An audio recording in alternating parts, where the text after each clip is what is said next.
রাধে রাধে আমার প্রিয় বন্ধুরা, প্রিয় দর্শক। এটা ছিল আমার, এখনও আছে, যাকে স্মরণ করি আমি, আমার রাধা গোবিন্দ প্রতিষ্ঠা। এটা আমার নিজের হাতে প্রতিষ্ঠিত ছিল, আমার আর আমার মেয়ের বাবার। তো সেই রাধা গোবিন্দকে আমি এখনও স্মরণ করি, কিন্তু নিজের হাতে প্রাণ প্রতিষ্ঠা, মানে নিজে এগুলো সব করে এসেছিলাম। তো যাই হোক, গুড মর্নিং সবাইকে। চা, লাল চা আর বিস্কিট দিয়ে সুন্দর একটি দিনের শুভেচ্ছা জানালাম। এই রাধা গোবিন্দ কেমন লাগলো, আমার এই রাধা গোবিন্দকে আপনারা একবার জানাবেন। রাধে রাধে বন্ধুরা, আমার মনসা পূজায় আমি এইভাবে দুধ কলা, মানে সত্যি কথা বলতে আমরা শ্বশুরবাড়িতে ডিঙ্গিতে করে, ডিঙ্গা বলে না, কলা পাতার ডিঙ্গিতে করে দিতাম। তো এখন তারপরে মা ওই যেখানে পুজো হয় সেখানে টাকা পাঠিয়ে দিয়েছে, যেহেতু আমার বাপের বাড়ির বাসুকি গোত্র সেই হেতু। তো যাই হোক, আজকে আমি এখানে তুলসী গাছের নিচে দুধ কলা এখানে দিলাম। যদি আমি কোনো ভুল করে থাকি, আমি জানি এটা বাইরে দিতে হয়, তো যাই হোক আমাকে ক্ষমা করে দেবেন। ক্ষমা করে দেবেন মানে ক্ষমা চাই আমি মা বিশ্বহরির কাছে, মা বিশ্বহরির কাছে, মা বিশ্বহরির কাছে। ওয়েদার আর আমার পুজো শেষ হয়ে গেছে, চলুন এবার ঠাকুর ঘরে যাই। আজকে তো এমনি নন্দ উৎসব, সব কিছু একই দিনে পড়েছে। যাই হোক, আমার এই যে পুজো শেষ করেই আমি ওখানে দিতে গিয়েছিলাম। আজকে আবার গোপালকে অন্য একটা ওর জন্য এই ফতুয়াটাই অ্যাকচুয়ালি আমি কিনেছিলাম, যে গরমে বেচারা কষ্ট পাবে। তো যাই হোক, আজকে এই ফতুয়াটা পরালাম। রাধে রাধে, রাধে রাধে, রাধে রাধে। আজকে বৃন্দাবনে নন্দ উৎসব। সত্যি আমার যে কবে থেকে বৃন্দাবনে যাওয়ার ইচ্ছা, জানি না কবে আমাকে রাধারানী টানবে বৃন্দাবনে। মথুরা অবধি গেছি, কিন্তু বৃন্দাবন আমার যাওয়া হয়নি, আমার সৌভাগ্য ছিল না। জানেন তো, আমার বাড়িতে রাধাকৃষ্ণর মূর্তি স্থাপন করা আছে, একদম প্রতিষ্ঠিত রাধাকৃষ্ণর মূর্তি, জয়পুর থেকে আনা। ফটো আমি কোনো সময় আপনাদের কাছে দেব। সেগুলো কথা মনে হলে না সত্যি খুব কষ্ট হয়। কিন্তু আমি কিন্তু প্রতিদিন পুজোতে আমি কিন্তু আমার ওই বাড়ির, জানি ঠাকুরকে দেওয়ার কেউ নেই, জানি না কেউ দিচ্ছে কিনা, তো আমি কিন্তু চোখ বন্ধ করে এখানে যে আরতি করি, ওই রাধারানীকে, কৃষ্ণকে আমি কিন্তু ওখানেও চোখ বুজে ওনাদের চিন্তা করে করে আরাধনা করি। ঠাকুর আমাকে ক্ষমা করে দিও, আমার ভুল ত্রুটি সমস্ত কিছু ক্ষমা করো, সমস্ত কিছু ক্ষমা করো, সমস্ত কিছু ক্ষমা করো।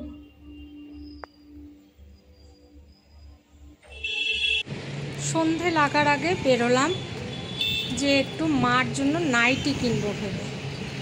তো যাই হোক, এই যে রাস্তা দিয়ে যাচ্ছি। আর সবাইকে জানাই আমার চ্যানেলে, ভূমিকা মীনাক্ষীর চ্যানেলে স্বাগত। দেখুন, পুজোর প্যান্ডেল তৈরি হচ্ছে। এটা শিলিগুড়ির অনেকগুলো বড় পুজোর মধ্যে এটাও একটা বড় পুজো। পরপর আমার বাড়ির চারপাশে 3টে বড় পুজো হয়। তো এই যে যাচ্ছি পুজো প্যান্ডেলগুলোর সামনে দিয়ে, খুবই ভালো লাগছে। আশা করি আপনারা সবাই ভালো আছেন। আমি ইন্ডিয়ার ওয়েস্ট বেঙ্গল থেকে মীনাক্ষী আবারও এসে গেলাম আরেকটি নতুন ভিডিও নিয়ে। গতকালের আর আজকের দুদিনের ভিডিও মিলিয়ে আমি আজকের ভিডিওটা আপনাদের কাছে দেব। এটা আমি গতকাল সন্ধ্যা তখনও লাগেনি, এই যে বেরিয়েছিলাম যে মার জন্য কয়েকটা নাইটি কিনবো এই ভেবে গিয়েছিলাম, বেরিয়েছিলাম। কিন্তু মার সাইজের এখন আর নাইটি পাওয়াই যাচ্ছে না। তো যাই হোক, এই যে আমি যাচ্ছি, রাস্তা দিয়ে যেতে যেতে আপনাদের কাছেও দেখাচ্ছি আমাদের শিলিগুড়ির, আমি যেখানে থাকি সেই জায়গাগুলো। যারা এখানে থাকেন তারা তো জায়গাগুলো দেখলেই বুঝতে পারছেন আমি কোন জায়গা দেখাচ্ছি। আজকে হলো সোমবার, আমি উঠেছি হচ্ছে সকালবেলা 5:15টার সময়। তারপরে কি করব ঘুম আর আসছে না। তারপরে ভাবলাম যে যোগাটা করে নিয়ে এই ঘরটাকে পুরো ডিপ ক্লিন করলাম। মানে এতক্ষণ ধরে এই যে ওপরে যত কোটা কাটি ছিল সব নামিয়ে পরিষ্কার করে মুছে এইখানে আমার সাজের জিনিসপত্রগুলোকে আবার এখানে ঠিকঠাক করে রেখে 2-3 বার খাটের তলায় পুরো শুয়ে ঢুকে পড়েছি, কারণ খাটের তলায় আমার প্রচুর জিনিস। টেবিলটা অনেকটাই খালি করেছি, এখন যেটুকু জিনিস আছে এটুকু জিনিসকে গুছাবো। ফাইনালি ঘরটা আরেকবার ঝাড় দেবো। দেখুন এইসব করতে করতে হলো, ঘড়িটা অনেক ফাস্ট আছে, ঠিক আছে, 10 মিনিট ফাস্ট আছে ঘড়িটা। দেখুন মানে এখন আমার শরীর যে এত খারাপ লাগছে মানে কি বলবো। যাই হোক, শুভ সকালের অনেক শুভেচ্ছা। এদিকে বিছানার কাপড় চোপড় মানে বিছানার চাদর এগুলো যা উঠেছে তার সবগুলো তো দিলে আর মেলার জায়গা হয় না, তাই কিছুটা 2টো বিছানার চাদর আর হলো বালিশের কভার আর আমার কালকে বাজারে গেছিলাম সেই ছাড়া জামা কাপড় এগুলো একবারে ভিজিয়ে দিচ্ছি। আর জানেন তো কালকে বাজারে গেছিলাম, এত জিনিসের দাম, মানে আমাদের মতো মানুষদের না আমরা যে কি করে খেয়ে পড়ে বেঁচে থাকবো, মানে যার জন্য কি হচ্ছে ভাতটা খাওয়া হয়ে যাচ্ছে আমার। কারণ সবজিটা বেশি খেতে হবে, কিন্তু এখন সবজির এত দাম যে সেটা সম্ভব না। তো মানে সব দিক সামলে উঠে এত টাকা এত দামের সবজি, আর যেহেতু খালি সবজি খাই সুতরাং সবজির খরচ বেশি। একদিন বলেছিলেন না আপনাদের 2জন মানুষের এত সবজি লাগে কেন? হ্যাঁ লাগে, তার কারণ হচ্ছে যদি ভাত না খাই তাহলে স্যালাড সবজি এগুলোই খেতে হয়, কিন্তু এখন যেহেতু দাম বেশি তাই কিনতে পারছি না, তাই শরীরটাও খারাপ হচ্ছে, কারণ ভাত খেতে হচ্ছে আমাকে তখন স্বাভাবিকভাবেই, সবজির পরিমাণ যেহেতু কমে গেছে। আজকে এত কাজ করেছি যে বলে বোঝাতে পারবো না। তারপরে একটু সানলাইট গুঁড়ো ভিজিয়ে নিয়ে, আসলে কি হয় মা যদি রান্নাঘরে ঢোকেন তো ধরুন যে একটু চা করছে, আমি মার জন্য না ছোট ছোট কৌটোর মধ্যে চিনি চাপাতি এগুলো রেখে দিয়েছি, তো মা সব কাপের জায়গায় মানে সব কৌটো টৌটো সব উল্টো পাল্টা করে ফেলেন আর কি। তো যাই হোক সেই নিয়ে একটু গজগজ করছিলাম যে তুমি সব উল্টাপাল্টা করে রাখো, রাত্রিবেলা আমি গুছিয়ে রাখি, সকালে তো 1 কাপ চাই করো, এরকমই বলছিলাম আর কি। যাই হোক এদিকে সব জিনিসপত্র ওই সানলাইটের জল ভিজিয়ে ন্যাকড়া ভিজিয়ে সব মুছে তুলছিলাম।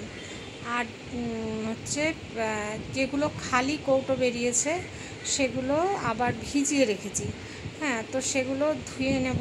ওটা আর আপনাদের কাছে ভিডিও করা হয়নি, আসলে সব কাজ তো আর দেখানো হয় না, অনেক কাজই অফ ক্যামেরায় হয়ে যায়। যাই হোক এই যে এগুলো প্রতিদিন করা মানে প্রতিদিন এগুলো করা, এগুলো হচ্ছে খুব যেমন কাজ বাড়ে তেমন হচ্ছে কি বলবো আর। তো যাই হোক এই যে পরিষ্কার করে নিচ্ছি।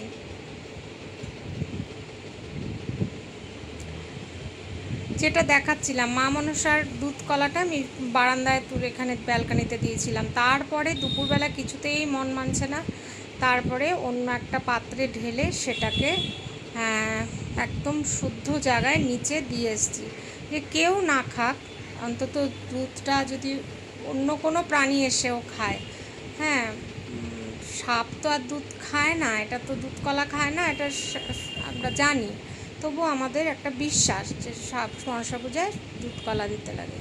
তো যাই হোক পরে আমি ওটা দুপুরবেলার নিচে আমাদের গ্যারেজের সামনে দিয়ে এসেছিলাম, পরে দেখেছি কাকে ঠোকর দিয়েছে, তো ওই আর কি ছিটে এরকমভাবে একটু ওদের পেটে গেছে, তা এখন অবধি আছে কিন্তু বাটিটা। তো ওই ঝাড়ুদার যে ঝাড় দিতে এসে ওটাকে ফেলে দিয়েছে তা কিন্তু করেনি, ঝাড়ুদারও বাটিটাকে ওইভাবে রেখে দিয়েছে। তো এই যে আমার কৌটা কাটিগুলো এদিকে মুছে ধুয়ে পরিষ্কার করা হয়ে গেল, ধুয়ে না সব ডিটারজেন্ট পাউডার দিয়ে জল দিয়ে সব মুছে পরিষ্কার করা হয়ে গেল। এখন এত শরীরটা খারাপ লাগছে যে ভয়েস দিচ্ছি যে আমি কতটাই যে ক্লান্ত, আমার ভয়েসটা কত দূর গিয়ে পৌঁছাচ্ছে সেটা যেন আমি বুঝতে পারছি না। তো যাই হোক এই তো, আর এখন প্রায় প্রতিদিনই একটু করে আমার কাজ করতে হবে। আর হচ্ছে ব্যাপারটা হচ্ছে যে সবচেয়ে টাফ হচ্ছে ফ্যানগুলো মোছা, কী করে মুছবো আমি জানি না। তো এই তো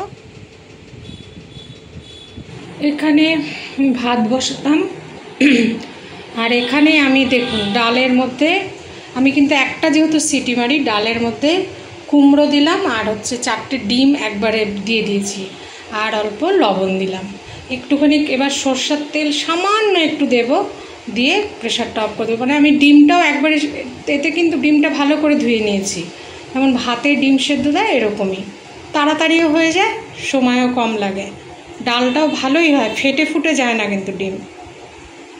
আর গতকাল আমি বাজারে গেছিলাম, বিশ্বাস করুন মানে এক তো মান সাইজের নাইটি কোথাও খুঁজে পাচ্ছি না, একটা ভীষণ কষ্ট।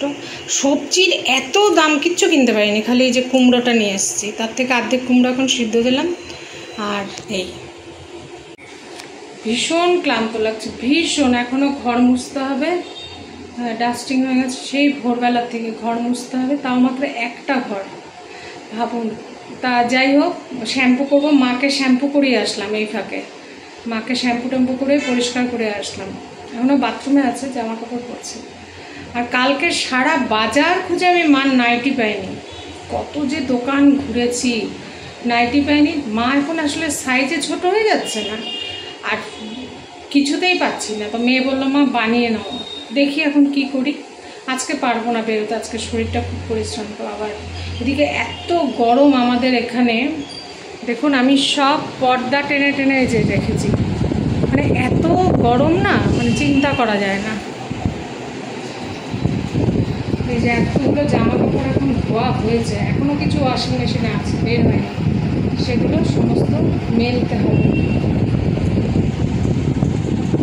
এখানে কিন্তু এটা আমি চাল ধোয়া জলটা নিয়েছি, এটা এবার আমি একটু গাছে দিয়ে আসি।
কোমর ধরে যায়, বাবা রে বাবা।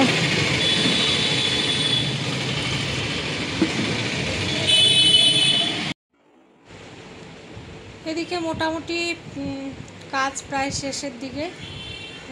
এখন আমি হচ্ছে ঘরগুলো মুছে নিচ্ছি। তো সার্ফ, ফিনাইল সব কিছু দিয়ে, সার্ফ মানে ওই সানলাইট সব কিছু দিয়ে এই যে মুছে নিচ্ছি। আর আজকে সব পর্দা টেনে রেখেছি না, এই জন্য ঘরগুলো অন্ধকার অন্ধকার লাগছে, কারণ এত গরম কি করব, জানলা খোলা যাচ্ছে না, পর্দা দিয়ে রাখতে হচ্ছে। পর্দার পিছনে আরেকটা করে বেডশিট দিয়ে রেখেছি, তো এই যে সেই জন্য লাইট জ্বালিয়ে কাজ করতে হচ্ছে। আমি একদম মানে খুব শিওর দিয়ে, মানে গ্যারেন্টি দিয়ে বলবো, আমার মতো এই রকম এত কাজ অনেকেই করতে পারবে না একা, একদম সব। একটা অসুস্থ পেশেন্টকে দেখা, বাইরের কাজ করা, ঘরের সমস্ত কাজ করা, এভরিথিং, মানে তাও আমি কিন্তু নোংরা থাকি না, সব সময় টিপটপ পরিষ্কার। নিজে কতটা ফিটফাট থাকতে পারি জানি না, ঘর দুয়ার পরিষ্কার ফিটফাট, সঠিক খাওয়ানো, মানে ঠিকমতো আমার মাকে যে কী খেলে শরীর সুস্থ থাকবে সেগুলো চিন্তা করা, মানে হাজার অসুস্থ হলেও আমি জানি আমাকে এইটুকু করতেই হবে, সেইটুকু আমি করি। আমি খুব মানে এইরকমভাবে না, মানে অনেকেই করতে পারবে না, আসলে বয়সটা তো হচ্ছে, বয়সের সাথে সাথে শরীরেরও এত কাজ করা উচিত না, কিন্তু কি করব বলুন, কাজ তো করতে হবে। যেমন গতকাল আমি ঘরটা মুছতে পারিনি, মানে পুরো ঘরটাই মুছতে পারিনি, সত্যি কথা যেটা। সকালে উঠে ব্যালকনিটা মুছেছিলাম, আর হচ্ছে ঠাকুরঘর আর তার সামনে অতটুকু মুছেছিলাম। পুরো ঘরটা যে মুছবো আমার কালকে ভালোই লাগছিল না। তার আগের দিন জন্মাষ্টমীর অনেক কাজ ছিল।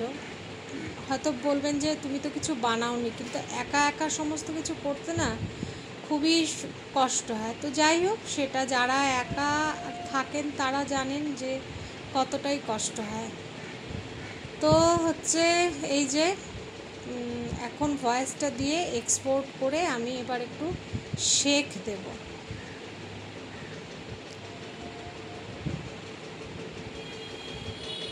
রাত্রিবেলা কি হয় জানেন, মনে হয় যেন গায়ে জামা কাপড় কিচ্ছু রাখতে পারছি না। এই স্ট্যান্ড ফ্যানটা চালিয়ে তারপরে শুই। এত গরম, এত গরম। জানি না আমার শরীরের ভেতর কোনো কষ্ট হয়তো হচ্ছে, কারণ অনেক দিন হচ্ছে পটি আমার ক্লিয়ার হয় না, সেই জন্যও হতে পারে। খুব গরম লাগে, খুব। তো মেয়ে বলছে ওর তো ওখানে ঠান্ডা, ওদের তো রীতিমতো জ্যাকেট ট্যাকেট ওরা পরে, সোয়েটার পরে। তো কী যে করবে ওকে, তাই কালকে বলছিলাম তোর এখানে এসে এবার খুব গরম লাগবে, খুব। কারণ এবার পুজোটা আগে, আর যার জন্য তখন কিন্তু খুব গরম থাকবে, আর ওর এই ওয়েদারটাতে খুবই কষ্ট হবে। দেখা যাক ঈশ্বর কী করেন, ঠাকুর কী করেন, সেটাই হচ্ছে কথা।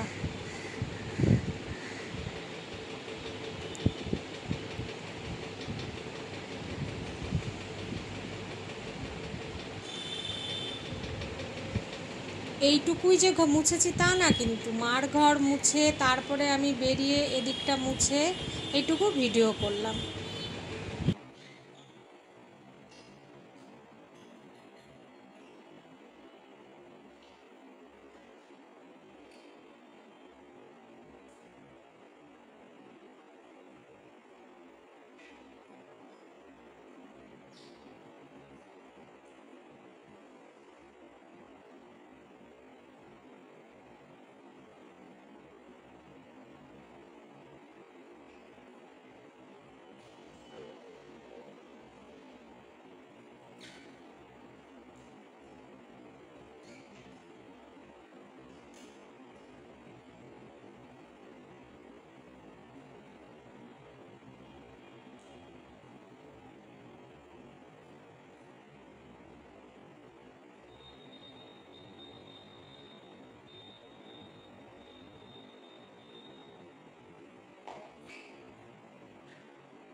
এই যে শব্দটা ঠাক ঠাক ঠাক ঠাক শুনতে পাচ্ছেন, এটা কিন্তু আমার ফ্যানের শব্দ। 12:30 বাজেনি, অনেকক্ষণ অবশ্য আমি মাঝখানে একটু রেস্ট করেছি, পারছিলাম না। আর সব কাজ এতক্ষণে শেষ করলাম।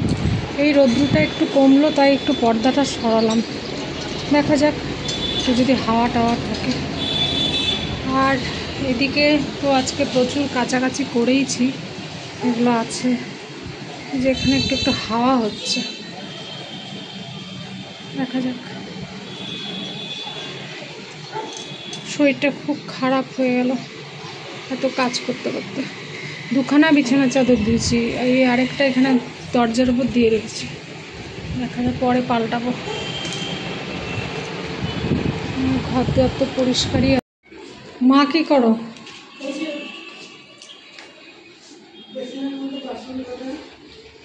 আর এই যে প্রতিদিনের মতো সব কাজ একবার দেখায়, আর আজকে তো ঠাকুর ঘরটা দেখানো হয়, ঠাকুর পুজো দেওয়া হয়ে গেছে। এই যে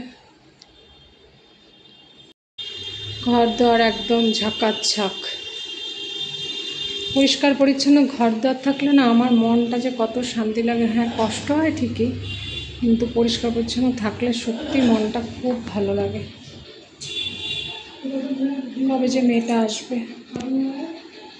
হ্যাঁ, পরে দেখছি দাঁড়া।